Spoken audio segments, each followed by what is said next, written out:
Dear students, NCERT सार का आज हम लोग 2 नंबर एपिसोड करेंगे। जिन लोगों के पास बुक्स आ चुका है वो इसे 11 पेज को ज़रूर कवर करें। ये इसलिए महत्वपूर्ण है क्योंकि ये एनसीईआरटी का सार है और इसमें 6 से लेकर 12 तक समरी है, समराइज फॉर्मेट है। इसमें क्रमवार ABCD टाइप का टॉपिक आपको नहीं दिखेगा जो गाइड बुक में या टेक्स्ट बुक में होता है। इसमें सार है, समरी है, इसलिए बीच से भी कुछ पॉइंट्स दिखेंगे, कहीं पर बढ़ जाएगा, कहीं पर पीछे हट जाएगा। टॉपिक इस तरह का थोड़ा सा हैफिज़ार्ड दिखेगा, लेकिन ये निचोड़ है, ये एनसीईआरटी का निचोड़ है, इसलिए इसकी अपनी महत्ता है।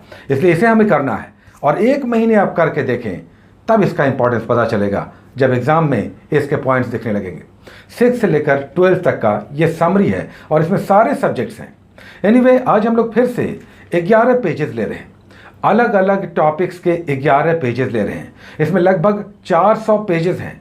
हमने इससे पहले कहा था कि 180 पेज है, लेकिन 180 पेज का मतलब डबल, दोनों फेसेस को अगर मिला दें तो ऑलमोस्ट 400 इसमें पेजेस हैं। चलिए, आज जो हम लोग पहला टॉपिक कर रहे हैं वो इंडियन पॉलिटी का इसका सबसे पहला टॉपिक दिखता है। कल हमने पेज नंबर 1 कहा था, लेकिन दरअसल वो पेज नंबर 2 है, इसलिए आज पेज नंबर 3 होगा, 2 नहीं होगा। आज दूसरा एपिसोड है, लेकिन पेज नंबर 2 नहीं होगा क्योंकि कल पेज नंबर 2 था, आज पेज नंबर 3 आपको दिखेगा। इसमें संविधान सभा है। बेसिकली इसमें संविधान सभा का निर्माण कैसे हुआ, कौन कौन सी कमेटियां बनी, संविधान सभा की पहली बैठक कब हुई, किस तरह से ये कंप्लीट हुआ, कितने दिन लगे, कौन कौन लोग थे इन महत्वपूर्ण कमेटियों में और कैसे ये बनकर तैयार हुआ। उसको नेक्स्ट टॉपिक आपको इंडियन ज्योग्राफी का दिखाई देगा। इसमें पेज नंबर 3 हम लोग करेंगे, 2 नहीं, पेज नंबर 3। इसमें सोलर सिस्टम है, बेसिकली सन और सारे प्लैनेट्स, इसके अराउंड किस प्रकार, कितनी स्पीड से, कितनी गति से, कितने दिनों में अपने एक्सिस पर कैसे चक्कर लगाते हैं, ये सारी डिटेल्स है। सूर्य से दूरी, उनका आकार, तो सोलर सिस्टम और उनके प्लैनेट्स हैं। ईजी टॉपिक है, आसानी से समझ में आएगा, बट इसे आप पढ़ेंगे तो पता चलेगा ये कितना इंपॉर्टेंट है और एग्जाम में इससे एक क्वेश्चन ऑलमोस्ट डेफिनेट है। उसको नेक्स्ट टॉपिक आप देखेंगे तो भारतीय भूगोल है इंडियन ज्योग्राफी में। इसमें पेज नंबर 3 पे जो नेक्स्ट पेज है, कल जो हम लोगों ने किया था उसके बाद का पेज, उसमें भारत का मैप है, पॉलिटिकल मैप है। इस मैप में अलग अलग डिमार्केशन है राजधानियों का और क्षेत्रों का, तो ये उतना इंपॉर्टेंट नहीं था। उसके बाद वाला पेज हमें करना है, मैप देख लेना है। उसके बाद वाले पेज पे, पेज नंबर 4 पे आप आएंगे तो यहाँ पर जितने भी आइलैंड्स हैं, द्वीप समूह हैं, अंडमान निकोबार, लक्षद्वीप और फिर अलग अलग बॉर्डर्स पे 10 डिग्री, 8 डिग्री, 9 डिग्री, ये सारे चैनल हैं, इनके डिटेल्स हैं। तो मेनली द्वीप समूह और उससे लगे हुए बाउंड्रीज जो अलग अलग देशों के साथ हैं वो यहाँ पे दिए हुए हैं। और वेरी वेरी इंपॉर्टेंट है, जितने भी हमारे विदेशी राज्य हैं जो हमारी बाउंड्रीज से लगते हैं उनका लेंथ दिया हुआ है, कौन कौन से राज्य लगते हैं और उनकी लंबाई टोटल कितनी है। तो ये भी बहुत इंपॉर्टेंट सेगमेंट होता है भारतीय भूगोल का, वेरी इंपॉर्टेंट, इस पर ध्यान देना है। उसके बाद चौथा टॉपिक होता है पर्यावरण और पारिस्थितिकी का, यानी इन्वायरमेंट और इकोलॉजी का।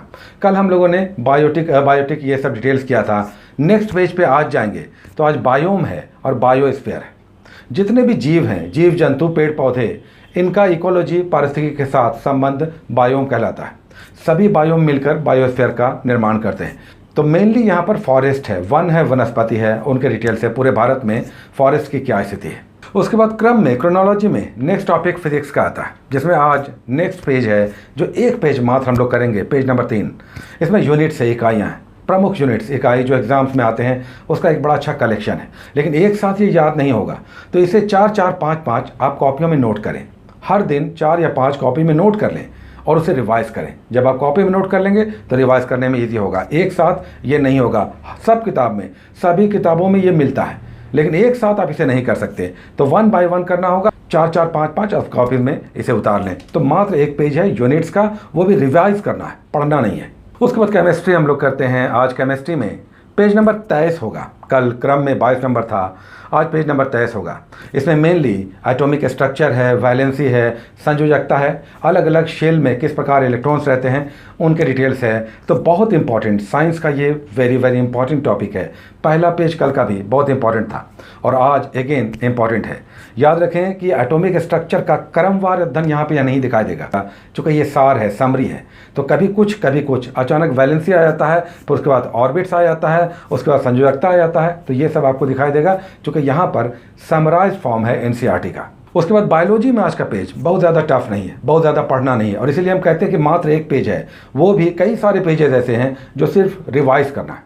जिसमें आज है लोजी। लोजी और कल्चर हम लोग करते हैं, जैसे जेरेंटोलॉजी, हर्पेंटोलॉजी, माइकोलॉजी, फाइकोलॉजी, हेमेटोलॉजी। इसमें हम लोग क्या स्टडी करते हैं? तो अध्ययन है, स्टडीज़ है अलग अलग ब्रांचेस का, जिसे आपको कॉपी में नोट करना है। 4-4, 5-5 नोट करना है। ये बुक्स में भरे पड़े हैं, लेकिन किसी को याद नहीं होता, क्योंकि बुक्स में है। जब तक इसे आप कॉपी में उतारेंगे नहीं, ये याद नहीं होगा, रिवाइज नहीं होगा। तो 4-4, 5-5 डेली या 2 ही आप करें। कॉपी में अपने उतारें, एक जगह उतारें सारा, और उसे रिवाइज करें, क्योंकि ये एग्जाम्स में इस तरह के स्टडीज़ आते ही आते हैं। उसके बाद इस बुक में अगला नंबर आता है साइंस एंड टेक्नोलॉजी का। इसमें मेनली हम लोग जेनेटिक इंजीनियरिंग आज के पेज में करेंगे। किस प्रकार अलग अलग बीजों को इम्प्रूव करके, उनकी जेनेटिक इंजीनियरिंग करके और नया बीज या हाइब्रिड बीज हम लोग तैयार करते हैं, और फिर अलग अलग इससे संबंधित रिसर्च इंस्टीट्यूट्स हैं। तो ये भी अच्छा इंपॉर्टेंट सेगमेंट है। एक बार इसे पढ़कर ज़रूर आप रिवाइज करें। और इंपॉर्टेंट कुछ रिसर्च जो इंस्टीट्यूट है वो हमें याद रखना होगा, जैसे राष्ट्रीय वनस्पति शोध संस्थान लखनऊ में है, तो ये सब हमें ध्यान में रखना होगा। तो जेनेटिक इंजीनियरिंग और रिसर्च इंस्टीट्यूट उससे रिलेटेड वो यहाँ पे आपको दिखाई देगा। उसके बाद 2 सेगमेंट दिखाई देता है हिस्ट्री का, जिसमें हम लोग मिडिएवल इंडिया और मॉडर्न इंडिया को लेकर चल रहे हैं।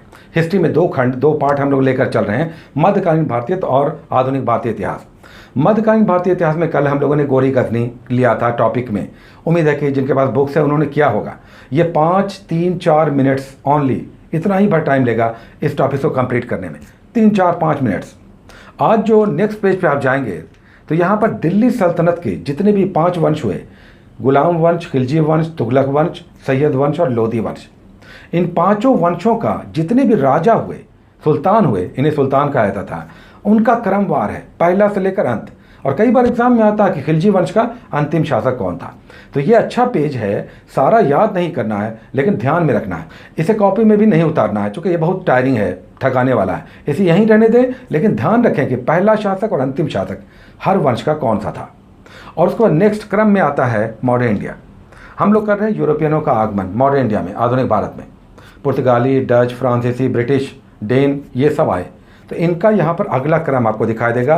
कुछ महत्वपूर्ण युद्ध है, कर्नाटक वॉर है, वांडीवाश का युद्ध किसके बीच हुआ, तो अंग्रेज, ब्रिटिश, डच, इनके बीच सुप्रीमेसी के लिए जो युद्ध हुआ वो यहाँ पर आपको दिखाई देगा। और कुछ कोठियाँ, और साथ में जहांगीर के दरबार में कौन कब कैसे पहुँचा, ये सब आपको एक पेज में है। मात्र 3 से 4 मिनट आपको लगेगा स्टडी करने में। उसको लास्ट टॉपिक, 11वां टॉपिक हम लोग का होता है इकोनॉमी का, जिसमें आज कल उम्मीद है आपने पहला पेज किया होगा, और आज जो 11वां पेज है उस पर आज आर्थिक समृद्धि और विकास है, यानी इकोनॉमिक ग्रोथ और डेवलपमेंट है। इसमें राष्ट्रीय आय, प्रति व्यक्ति आय या जीडीपी, पंचवर्षीय योजनाएं, ये सब दिखाई देगा। और हम फिर से कहेंगे कि ये ऐसा सार संग्रह है जिसमें क्रमवार आपको टॉपिक नहीं दिखाई देगा कि पंचवर्षीय योजना है तो सारा 1 से लेकर आगे बढ़ेंगे। ये दरअसल सार है एनसीईआरटी का, इसलिए कभी कभी आगे पीछे भी आपको टॉपिक्स दिखाई देगा, लेकिन सारे लाइन, सारे पॉइंट्स वेरी वेरी इंपॉर्टेंट हैं। उसके बाद हम लोग बुक से भी कुछ टॉपिक्स करते हैं समझ कर पढ़ने के लिए, थॉरो स्टडी के लिए। इसमें लूसेंट और क्राउन को हमने आपको सजेस्ट किया है। इससे 2 टॉपिक्स हम लोग एवरीडे ले रहे हैं, मिडिएवल इंडिया हिस्ट्री में और फिर साइंस में बायोलॉजी से। मिडिएवल इंडिया में हम लोग पहला टॉपिक कर चुके हैं, गजनी और गौरी का आक्रमण। अब यहाँ पर दिल्ली सल्तनत के 5 वंश आपको दिखा देंगे, 2 दिन में इसे हम लोग समाप्त करेंगे। इसमें गुलाम वंश और खिलजी वंश करना है। गुलाम वंश का संस्थापक कौन था, इस समय ऐबक हो गया, इल्तुतमिश, बलबन, इन तीनों की नीतियाँ बहुत संक्षेप में सार में दिया हुआ है। खिलजी वंश बहुत इंपॉर्टेंट है, विशेषकर अलाउद्दीन खिलजी। इस समय बहुत सारे सुधार कार्य हुए और इसने बहुत सारे सैनिक युद्ध भी किए और भी बहुत सारे ऐतिहासिक रूप से महत्वपूर्ण कार्य हुए। दक्षिण में आक्रमण यहाँ पर पहली बार होता है। तो ये सब आप खिलजी वंश करेंगे और गुलाम वंश में। और उसके बाद हम लोग दूसरा टॉपिक जो साइंस से लेते हैं, उसमें बायोलॉजी में आज हम लोग कर रहे हैं सूक्ष्म जीव, माइक्रो ऑर्गेनिज्म, सूक्ष्म जीव, वायरस और बैक्टीरिया करना है मेनली। वायरस क्या है और बैक्टीरिया क्या है, इनके उपयोग क्या है, इनका खोज किसने किया, किस पर खोज हुआ, जैसे तंबाकू के पत्ती पर वायरस का खोज हुआ, बैक्टीरिया खोज कैसे हुआ, ये सब बैक्टीरिया और वायरस में ये भी बहुत इंपॉर्टेंट टॉपिक होगा। साथ ही बिहार का एक टॉपिक रेगुलर करना है, चूँकि स्टेट लेवल का एग्ज़ाम देना है, पीसीएस देना है, तो स्टेट के टॉपिक्स को करना होगा। और हमने पहला टॉपिक कल आपको दिया था, बहुत सारे लोग शायद नहीं कर पाए होंगे, हम आज रिपीट कर रहे हैं। इसमें बिहार की सामान्य जानकारी, किसी भी बिहार की बुक आप लेंगे तो एक पेज होता है बिहार की सामान्य जानकारी। इसमें सबसे अधिक जनसंख्या कहाँ है, सबसे अधिक घनत्व कहाँ है, सबसे अधिक वन कहाँ है, SC ST कहाँ है, यहाँ का राजकीय पक्षी, राजकीय दिवस, राजकीय पशु। तो ये सामान्य जानकारी हर राज्य की एक शुरुआत में आपको दिखाई देती है, तो वो आप करेंगे सामान्य जानकारी बिहार की। आज हम रिपीट कर रहे हैं। ये मात्र 2 पेजेस का टॉपिक है, छोटा सा टॉपिक। और फिर करंट अफेयर्स की बारी आती है। करंट अफेयर्स में अभी हम लोग एसपीडी चला रहे हैं और पीडी चला रहे हैं, प्रतियोगिता दर्पण और एसपीडी का। कल हम लोगों ने पहले पेज किया था एसपीडी में, आज दूसरा पेज करना है। ये भी बहुत इंपॉर्टेंट है क्योंकि बहुत सारी समितियां हैं, बहुत सारे रिसर्च इंस्टीट्यूट हैं, नवरत्न है, महारत्न है, ये सब यहाँ पर अच्छा दिया हुआ है। और साथ ही आपको प्रतियोगिता दर्पण में अंतर्राष्ट्रीय करना है क्योंकि राष्ट्रीय में अब ज़्यादा इंपॉर्टेंट नहीं है। कल हम लोगों ने कुछ टॉपिक्स किया था। अब इसमें राम मंदिर से संबंधित कुछ तथ्य हैं, उसे करना है। निमोनिया का वैक्सीन आया है, G20 से संबंधित कुछ तथ्य हैं। लेकिन उसके बाद अंतर्राष्ट्रीय में आपको करना है अंतर्राष्ट्रीय घटनाक्रम। इसे हम लोग 2 दिन में समाप्त करेंगे। पीडी का अंतर्राष्ट्रीय इंटरनेशनल करंट अफेयर्स आपको करना है। तो ये थे आज के कुछ very very important topics including सार संग्रह। तो इसे 24 घंटे में करना बहुत बहुत बड़ी बात है। एक एक पेज के एक एक टॉपिक हैं, बहुत ज़्यादा टाइम नहीं लगेगा, लेकिन बहुत ही प्रोडक्टिव और फर्टाइल आपके पास जानकारियाँ आएगी जो होपफुली एग्ज़ाम में भी बड़े काम आएंगे। Take care.